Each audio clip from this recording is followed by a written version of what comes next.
Hey guys, it's Stephanie. Welcome back to my channel. I am here with another book review for you guys. It is a rom-com and it is on Kindle Unlimited. So you're welcome. If you guys haven't checked out Kindle Unlimited, I highly recommend it.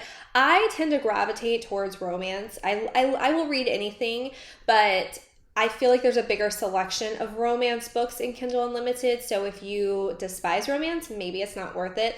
I also know that Kindle knows what I like, right?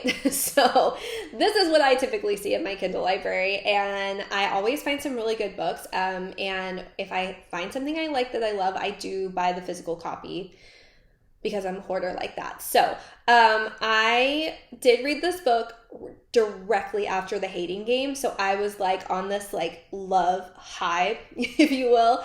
And I feel like this book didn't disappoint. It was super, super cute. I gave it 4 stars, and it is The Hating Game by Sarah Adams. This book was super cute. It kind of checks all the boxes. So it has fake dating, it has friends to lovers, it has professional athlete. I feel like that's a thing. People I've seen in certain book groups I'm in will be like, I need a romance book with professional athletes. Check, got it.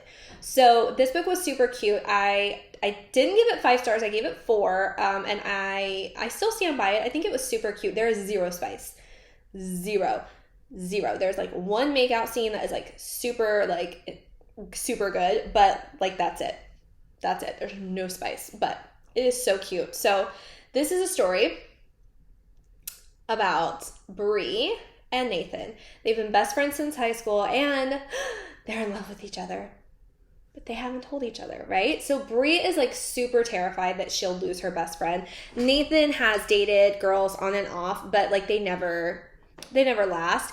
She is a ballerina who got into a car accident right after high school, and her career was ruined, but she ends up back in the LA area and ends up buying a studio. So she has her own studio.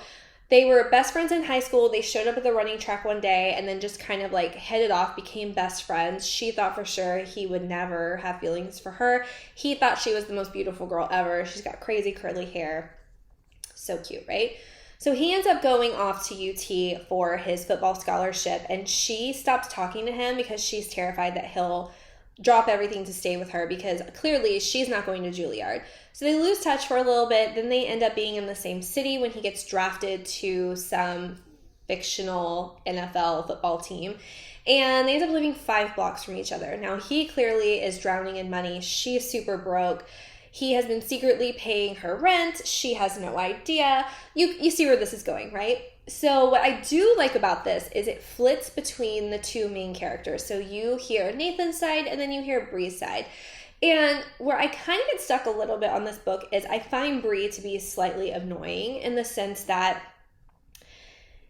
I feel like Nathan is sort of throwing hints at her that he likes her, at least, and she's so terrified that they'll date, and she feels like it would be a pity date and then she would lose her best friend, that she is always no, he's my brother. And so he's convinced that she has no feelings for him. So it's she kind of does it to herself, but I would probably do something similar, so I can't hate on her too much. But basically they end up getting into a fake dating situation, because she is out with the entire football team, who doesn't drink because it's the playoffs, and she ends up getting drunk in the bathroom with a reporter. She didn't know it was a reporter.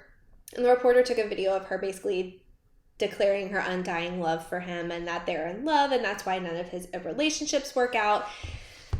All of this stuff. And so then his manager is seriously, this needs to happen. And she had a Tide pin, and so Tide wants to do a Super Bowl commercial with them, and so they sign this contract. They're going to be fake boyfriend and girlfriend, but then they're both sort of maybe something could happen. It's super cute, you guys. It's really, really cute. It's definitely one of those where you're oh, like I said, there's no spice. It's super cute. Nathan is adorable. He's such a good human. Even though I feel sometimes you see professional athletes and you think, oh, they're probably full of themselves. He just really wants to make everybody happy, and he loves her so much, and she loves him so much, and they just pretend like they're best friends. It's really cute. I will say this book made me cry. I read it in a day. I laughed out loud. It was so funny.